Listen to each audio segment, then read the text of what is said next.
আবার মন্ত্রীকে ধরতে ধরতে কালীঘাটের কোনো মন্ত্রীর নাম বেরিয়ে পড়তে পারবেন তো, সে নামটা বলছে না কেন?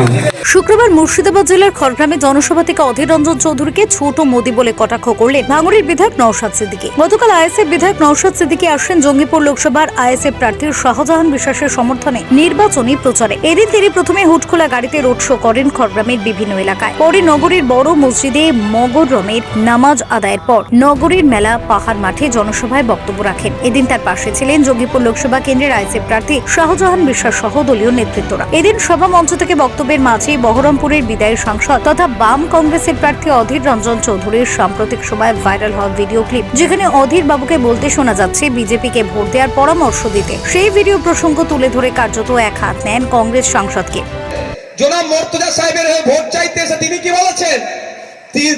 হাত চিহ্নতে ভোট দেওয়ার থেকে দেখলাম তার বক্তব্য একটা কাটিং পেলাম, সেখানে বলছে বিজেপিকে ভোট দেওয়ার কথা বলেছেন। উনি তো ছোট মোদি, ছোট অমিত শাহ, 25 বছরের এমপি। লজ্জা করে না ওনার বলতে?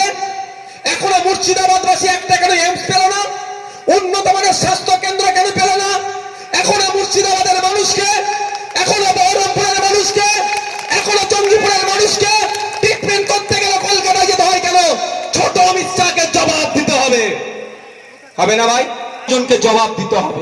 যদিও অধীর রঞ্জন চৌধুরীর সেই ভিডিও নিয়ে ইতিমধ্যে একাধিক বিতর্ক সৃষ্টি হয়েছে রাজনৈতিক মহলে। ভিডিওটি বিকৃত করে সামাজিক মাধ্যমে ভাইরাল করা হচ্ছে বলে দাবি করে ইতিমধ্যেই ইলেকশন কমিশনে অভিযোগও দায়ের করেছে কংগ্রেস। তবে এদিন সেই বিষয়ে কথা বলতে গিয়ে অধীর রঞ্জন চৌধুরী বিজেপিতে যাবেন এবং আগামীতে অধীর রঞ্জন চৌধুরীকে ছোট মোদি এবং ছোট অমিত শাহ বলে কটাক্ষ করেন ভাঙড়ের আইএসএফ বিধায়ক নওশাদ সিদ্দিকী। তিন মন্ত্রীর নাম তাহলে আপনি বলুন না, জাতীয় প্রিয় মন্ত্রী জেলে চলে গিয়েছে বলে ওর নামটা আমরা সকলে বলছি। তিন মন্ত্রীর মধ্যে আবার মন্ত্রীকে ধরতে ধরতে কালীঘাটের কোনো মন্ত্রীর নাম বেরিয়ে পড়তে পারবেন তো, সে নামটা বলছে না কেন? ইডিও যে খেলা খেলছে বাংলার মানুষের সাথে, সেটা আমরা বুঝতে পারছি। কালীঘাটের কাকুর ভয়েস টেস্ট করাই হচ্ছে। কোর্টের ধমকানি খাওয়ার পরেও যতটা গড়িমাসি করা যায়, যতটা কেসকে ঢিলে করা যায়, সেই চেষ্টা হচ্ছে না তো। এখন ইডি অনেক কথা বলছে। আমরা বারবার বলে এসেছি, এই শাহজাহান শেখের নেতৃত্বে শিবু হাজরা উত্তমদের সহযোগিতা নিয়ে যে অন্যায়গুলো করেছে শাহজাহান শেখেরা, শিবু উত্তমরা না ছাড় পায়। কিন্তু তাদেরকে যারা মনিটরিং করেছে, টপ বসে আছে যারা, তারা কোনো অংশে না ছাড় পায়। আমরা চাই যারা দুর্নীতি করেছে এই শঙ্কর আড্ডের মাধ্যমে যে 22,000 কোটি টাকা মতো বিদেশে পাঠিয়েছে, সেই টাকা আমাদের দেশে ফিরিয়ে নিয়ে আসা হোক, আর এদের যাদের টাকা তাদেরকে সর্বোচ্চ শাস্তি দেওয়া হোক। সাম্প্রতিক সময় গত 2 দিন ধরে একটি ভিডিও ক্লিপ ভাইরাল হচ্ছে। অধীর রঞ্জন চৌধুরী তৃণমূলের চেয়ে বিজেপিকে ভোট দেওয়ার পরামর্শ দিয়েছিলেন। সেই প্রশ্ন করতে গিয়ে একজন গণমাধ্যমের সাংবাদিক অধীর চৌধুরীর হাতে আক্রান্ত হন। পাশাপাশি অধীর রঞ্জন চৌধুরী দাবি করছেন তার বিরোধীরা ভিডিও ক্লিপকে বিকৃত করে শেয়ার করছেন, আসল ভিডিও ক্লিপ সেটা নয়। কি বলবেন?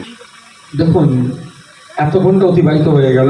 অধীর বাবুর এখন যোগ্য সাথী মোহাম্মদ সেলিম সাহেব কিন্তু এই ভিডিও নিয়ে একটা শব্দ খরচ করেননি। নিশ্চিতভাবে সেলিম সাহেব তো বুঝতে পারছে যে ওর অধীর বাবুর মনের কথাটা ব্যক্ত করেছে। তবে অধীর বাবু শুধু নয়, আজকে অধীর বাবুকে একটা বলে যাচ্ছি, উনি ছোট মোদি, আপনারা কোট করতে পারেন। অধীর বাবু ওরফে ছোট মোদির মনের কথাটা তিনি বলে ফেলেছেন।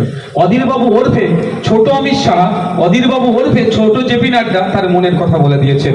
আগামী দিনে অধীর বাবু যে বিজেপিতে যাবেন, এখন সেটা রাস্তাটা একটু ক্লিয়ার করে রাখলো, তার মনের মধ্যে যেটা আছে সেটা বলে দিল। আমাদের লড়াই বিজেপি তৃণমূলের বিরুদ্ধে। অধীর বাবু কোন মর্মে বিজেপির হয়ে ভোট চাইছেন, সেটা এই জঙ্গিপুরবাসীকে, এই বহরমপুরবাসীকে ভাবা দরকার, পশ্চিমবাংলার মানুষকে ভাবা দরকার, এবং কংগ্রেসের যারা সক্রিয় কর্মী তাদের ভাবা দরকার। এই যে জোট তৈরি করেছে, জোটের নামে ঘোট তৈরি করে রাহুল গান্ধীর বিরুদ্ধে প্রার্থী দিচ্ছে লাল ঝান্ডা, আর এখানে আবার লাল ঝান্ডার হয়ে অধীর বাবু প্রশ্ন করছে, কখনো বিজেপির হয়ে প্রশ্ন করছে। ওই অধীর বাবুকে প্রত্যাখ্যান করা দরকার। তবে যেভাবে গণমাধ্যমের এক সাংবাদিককে আক্রমণ করেছে, এটাকে ধিক্কার নিন্দা জানাচ্ছি।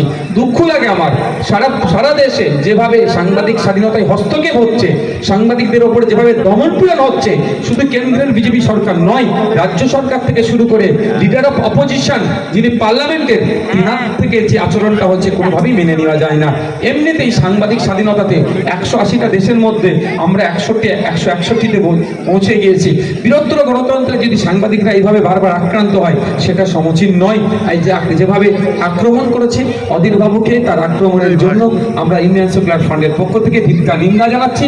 আর সাংবাদিক বন্ধুদের বলছি, আপনারা একটু এই ধরনের নেতাদের কাছ থেকে সেফ জোনে থাকবেন, প্রয়োজনে হেলমেট পরে যাবেন, কারণ এরা কখন কি করে ফেলবে বোঝা মুশকিল। রাজ্যপালের বিরুদ্ধে শ্লীলতাহানির অভিযোগ রাজভবনে পিসরত এক কর্মরত এক অস্থায়ী কর্মীর। রাজভবনে কর্মীদের উদ্দেশ্যে রাজ্যপালের অডিও বার্তা। রাজনৈতিক শক্তিগুলোকে অশুভ শক্তি উদ্দেশ্যে নিয়ে রাজভবনে আরও একজনকে বসিয়েছে। বিষয়টি সংশ্লিষ্ট সংস্থার মাধ্যমে যাচাই করা হচ্ছে। এগুলো কি নিছকই শুধু নির্বাচনী ছক নাকি অন্য কিছু? নির্বাচনী ছক কি বলতে পারবো না, তবে একটা কথা আমি বলতে পারি, ইতিপূর্বে দেখেছি এই ধরনের অনেক মিসইউজ হয়েছে বা অনেক সত্য ঘটনা ঘটেছে। আপনারা নিশ্চিতভাবে দেখেছেন, আমার সম্পর্ক আপনারা শুনেছেন। তবে একটা কথাই বলতে পারি যে তদন্ত সাপেক্ষ, এটা তদন্ত চলছে, যদি কেস ফাইল হয়েছে, আমরা চাইব দ্রুত সত্যতা উঠে আসুক। যদি রাজ্যপাল মহাশয় এই ধরনের অন্যায় করে থাকে, দেশের আইনে কেউ ছাড় পায় না। রাজ্যের মুখ্যমন্ত্রী কিন্তু জেল খাটছে এখন, রাজ্যের মুখ্যমন্ত্রী জেলে মারা গিয়েছে, রাজ্যপাল বলে ছাড় হবে না।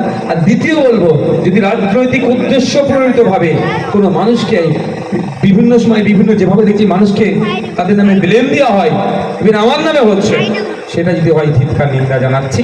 এর মতো খারাপ আর আগামী দিনে হবে না।